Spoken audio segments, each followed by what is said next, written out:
Okay, dumako na po tayo sa ating pinaka masarap na parte, ang pagluluto. Ito.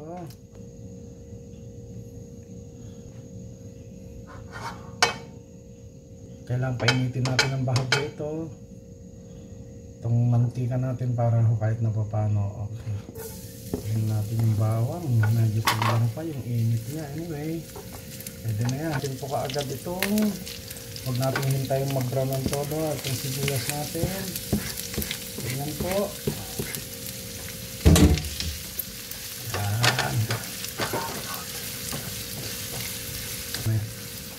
Ito na yung ating nilagang buto.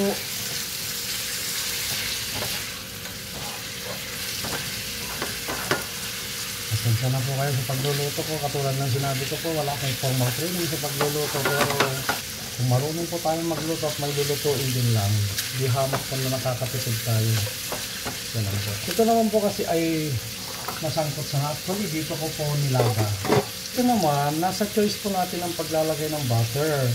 O pwede naman natin ilagay ito right after o po pwede natin ipanggisa katulad nito. So ang gagawin ko po ito nga. Ipapanggisa ko nga po ito. So ito na po siya. Tunawin lang po natin sa ilagay naman natin yung pinakamahalagang ingredients sa lahat. Okay. Ilagay ko ganyan. Yan. Kahit pa paano po binigisa ko pa rin yan. Iba-iba po tayo ng pamamaraan. Pasensya na.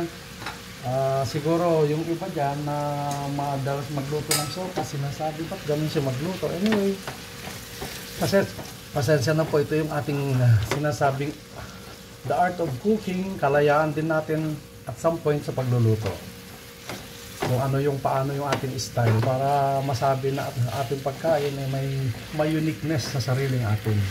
And then pag nagisa na po na ganyan, lagyan natin ng bahagyang patis para naman mamaya yung lasa niya sana po yun. Hindi na tayo kailangan gumamit ng anumang seasoning kasi alam naman natin na hindi sa lahat ng pagkakataon napaka-healthy po ng seasoning. Hindi ko sinasabing hindi healthy, pero kahit na paano po pag sobra ika nga hindi ho talaga maganda. Ayan na yung ating pasta. Kahit pa paano nakakasama sa paggisat, sasabawan na po natin yan. Ito po kasi ay naluto ko na kanina, so pwedeng ito po ilagay. So before siyang kumulo kasi ganito na po ginagawa ko, ililipat ko siya para yung mga iba pang mga ingredients na ilagay ko ng talo. Yan. Yes, para tuluyan na siyang kumulo ng maganda. Lulutuin na ng maganda. Takpan po natin. Ayan po. O ayan, kumukulo na po yung ating sopas. Kailangan natin kahit na paano ay haluin para di ho dumikit. Hintayin pa po natin. O pwede takpan ng todo, baka mag-overflow. Ayan.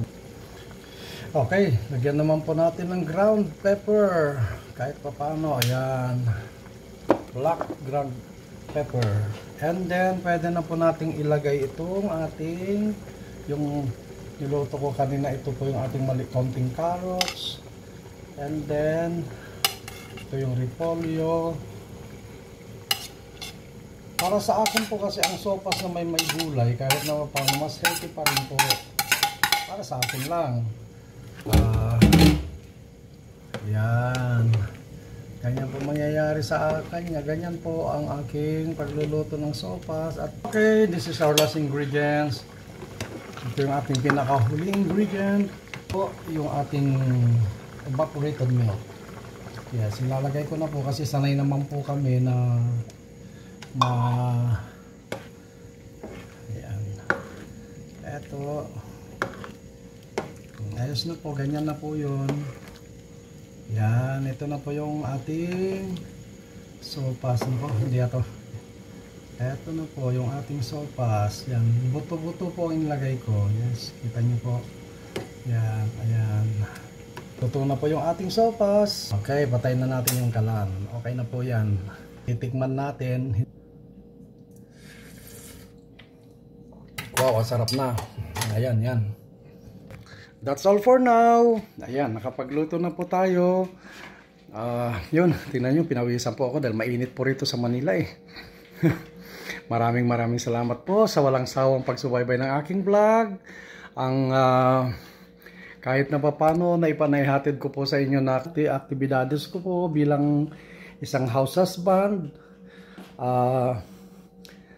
Sa walang sawang pagsuporta at sana po subaybayan nyo po yung aking YouTube channel, ang Dr. Arellano Covers and Vlogs or Dr. Arellano Song Covers, and then ang aking FB Tor Antiporda Arellano, and then I have my TikTok account Tor_Arellano. Blessed Sunday everyone, bye bye and see you next time.